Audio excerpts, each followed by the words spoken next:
Hello my dear friends, myself Nandlal Verma, lecturer in English, Gudda public school, Gudda Gaur जी।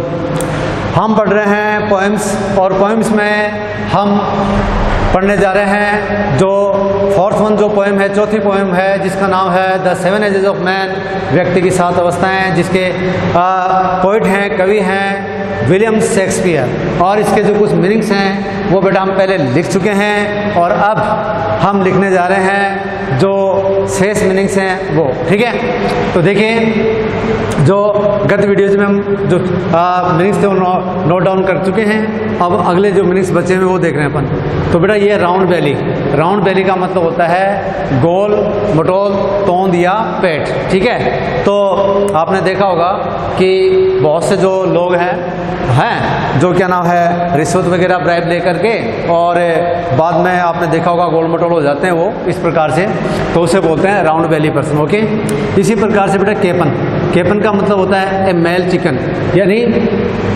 जो मुर्गा होता है ना उसे बोलते हैं बेटा चिकन बोलते हैं, और ये है वो केपन। अब केपन क्या चीज़ है यहाँ पर, किस प्रकार से केपन लाइन अगर अपन उनको एक साथ लें तो बेटा ये क्या था कि इंग्लैंड में पहले क्या होता था कि ये जो जजेज होते थे, न्यायाधीश होते थे, उनसे फैसला अपने फेवर में करवाने के लिए लोग उनको क्या है कि ये जो मुर्गे हैं ना रिश्वत के रूप में वो दिया करते थे बेटा। तो इस प्रकार से यानी जो मुर्गे खा खा के वो जो आदमी था ना गोल मटोल हो जाता था। यानी कि केपन लाइन का मतलब हो गया है कि किसी उस व्यक्ति को देख करके ऐसा लगता है मानो कि उसने अपनी जवानी के समय खूब रिश्वत ली है, और जो मुर्गे हैं रिश्वत में लिए हुए वो उसके पेट में लाइन लगा के खड़े हुए हैं। ठीक है, इसी प्रकार से सीवियर, सीवियर का मतलब होता है बेटा स्ट्रिक्ट, स्ट्रिक्ट का मतलब होता है कठोर। ठीक है, आपने देखा होगा जो व्यक्ति रिटायरमेंट ले लेते हैं है ना, उनकी आंखों के ऊपर अलग ही कठोरता दिखाई देती है, तो उसे सीवियर बोलते हैं। इसी प्रकार से वाइज, वाइज का मतलब हो गया बुद्धिमत्तापूर्ण, फुल ऑफ विजडम। ठीक है, इसी प्रकार से अपन देखते हैं साज, साज का मतलब होता है बेटा सेइंग्स होता है, प्रोवर्ब्स होता है, यानी जो कहावत होते हैं, मुहावरे होते हैं, उनको अपन क्या बोलते हैं, साज बोलते हैं, सेइंग्स बोलते हैं, मुहावरे बोलते हैं, कहावतें बोलते हैं। ठीक है, इसी प्रकार से इंस्टेंसेस, इंस्टेंसेस का मतलब होता है एग्जाम्पल्स होता है बेटा। इसी प्रकार से इलस्ट्रेशंस होता है, और हिंदी में बोले तो उदाहरण होता है, और अगर चाहें तो दृष्टांत भी हम उसको बोल सकते हैं, दृष्टांत कह सकते हैं इलस्ट्रेशन का। ठीक है, इसी प्रकार से स्लीपर्ड, तो स्लीपर्ड का मतलब होता है बेटा वीयरिंग स्लीपर्स, यानी वह व्यक्ति जो कि चप्पल पहने हुए है उसे कहा जाता है स्लीपर्ड, यानी चप्पलें पहने हुए। इसी प्रकार से पेंटालून, पेंटालून का मतलब होता है बेटा ए फनी ओल्ड मैन, यानी जो कोई उसे अपन बोलते हैं विदूषक या भांड बोल सकते हैं। तो क्या होता है कि जो व्यक्ति है उसमें नाटक में एक प्रकार से ऐसा व्यक्ति होता है जो मतलब मूर्खतापूर्ण हरकतें करता है प्लेस के अंदर, नाटक के अंदर, उसे क्या कहा जाता है बेटा पेंटालून कहा जाता है। और यह दूसरे शब्दों में अपन यूँ कह सकते हैं कि एक ऐसा व्यक्ति जो मतलब अपनी उम्र लगभग पूरी कर चुका होता है और खाल वगैरह उसकी लटकी हुई होती है और बुद्धि नीचे करके चलता है, ढीले ढाले कपड़े पहनता है ना, is called as a pantaloon. ठीक है, उसे क्या कहा जाता है, पेंटालून कहा जाता है। इसी प्रकार से अपन देखते हैं स्पेक्टिकल्स, स्पेक्टिकल्स का मतलब है ऑप्टिकल्स, ऑप्टिकल्स का मतलब बेटा चश्मा बोलते हैं, गॉगल्स बोलते हैं अपन। ठीक है, तो इस प्रकार से क्या हो गया, चश्मा हो गया। ओके, इसी प्रकार से पाउच, पाउच का मतलब है, अब आप कहेंगे सर पाउच मीन्स तो क्या नाम है, ये क्या ना थैली होती है।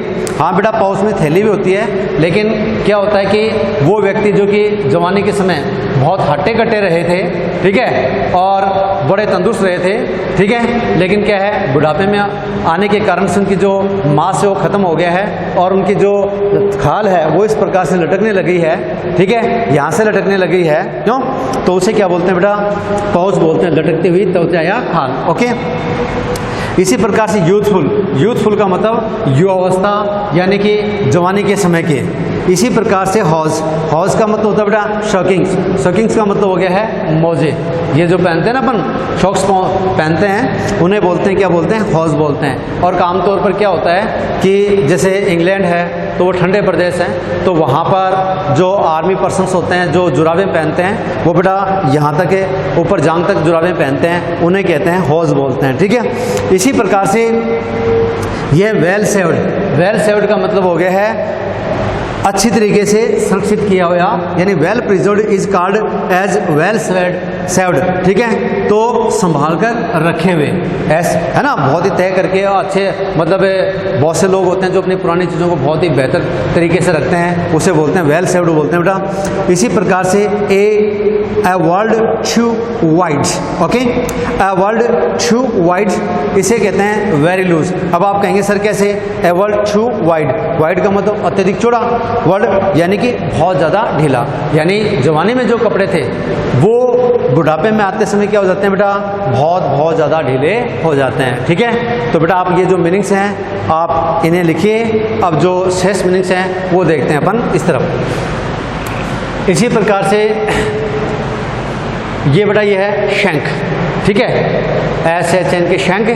अब शंख का मतलब हो गया बेटा कि अपना जो एंकल है और इसके साथ नी है उसके बीच में, यानी जो घुटने और एडी के बीच में जो स्थान होता है अपने शरीर का, उसे अपन बोलते हैं बेटा पिंडली बोलते हैं, टांग बोल देते हैं। ठीक है, इसी प्रकार शंख, शंख का मतलब होता है स्मॉलर। ठीक है, तो सिकड़ा हुआ, यानी शंख का मतलब अपन यूँ बोल सकते हैं कि सिकुड़ के और सिकुड़ जाता है, बिल्कुल छोटा हो जाता है, उसे अपन बोलते हैं शंख बोलते हैं। इसी प्रकार से ये है चाइल्डिश। चाइल्डिश का मतलब होता है कि बच्चों जैसी हरकतें करना या बचकाना या बच्चों जैसा। ओके, इसी प्रकार से बेटा यह ट्रेबल। ट्रेबल का मतलब होता है अपन उसको बोल सकते हैं कि तीखी आवाज़ या कांपती हुई आवाज़। ओके, इसी प्रकार से पाइप्स। पाइप्स जानते हैं बेटा आप, बांसुरी होती है, विशल्स सीटियाँ होती हैं, सीटी जैसी आवाज़ निकलती है। इवेंटफुल, इवेंटफुल का मतलब होता है full of the life, full of events यानी घटनाओं से परिपूर्ण। तो कोई भी जो व्यक्ति होता है उसके जीवन में कई प्रकार की जो घटनाएं होती हैं वो है ना, वो होती हैं और अंत में उसका जो जीवन है वो अंत हो जाता है। इसी प्रकार से यहाँ पर सेकंड है चाइल्डिशनेस। क्या है, सेकंड चाइल्डिशनेस यानी कि दूसरा बचपन। अब आप कहेंगे सर ये दूसरा बचपन किस प्रकार से, तो बेटा क्या होता है, आपने देखा होगा एक छोटा शिशु होता है, छोटा बच्चा होता है, इन्फेंट होता है, न्यू बॉर्न बेबी होता है। ठीक है, तो वो क्या होता है, दूसरों पे डिपेंड होता है, सारे उसको नहलाते धुलाते हैं, उसको खाना वाना खिलाते हैं, है ना, उसका मलमूत्र है वो साफ करते हैं। तो इसी प्रकार से जब अंतिम अवस्था व्यक्ति की आती है तो व्यक्ति होता है वो दूसरों के ऊपर आश्रित हो जाता है। ठीक है, तो उस समय वो न तो उसको सुनाई देता है, ठीक है, न उसको दिखाई देता है, न वो ढंग से बोल पाता है, न वो खा पाता है। ठीक है, यानी कहने का मतलब है कि वो दूसरों पर आश्रित होता है। जिस प्रकार से बच्चे को की देखभाल की जाती है उसी प्रकार से उस व्यक्ति की देखभाल की जाती है। That's why the last stage has been called as a second childishness. और इसी कारण से बेटा इसको सेकेंड चाइल्डिशनेस यानी कि दूसरा बचपन माना गया है। तो यहाँ पर लिखा है अपन ने the last stage of a man, कोई भी जो व्यक्ति है उसकी अंतिम अवस्था। ठीक है, इसी प्रकार से ऑब्लिवियन। ऑब्लिवियन का मतलब होता है बेटा विस्मृति। विस्मृति का मतलब हर चीज़ को भूल जाना। ठीक है, कोई चीज़ है वो उसकी यादों में नहीं रहती है, बिल्कुल विलुप्त हो जाना। इसी प्रकार से सांस। सांस का मतलब होता है बेटा सेंस बोल सकते हैं, सांस बोल सकते हैं, इसका मतलब क्या विदाउट, और इसका मतलब के बिना या के बिना या रहित। तो इस प्रकार से डियर स्टूडेंट्स मुझे पूरा विश्वास है कि आप लोगों को ये जो मीनिंग्स हैं ये तैयार हो जाएंगे और आप इनको बहुत ही बेहतर तरीके से तैयार करेंगे। ठीक है, अगला जो अपना जो वीडियो होगा उसमें बेटा इस पोएम को अपन पढ़ेंगे। Thanks a lot.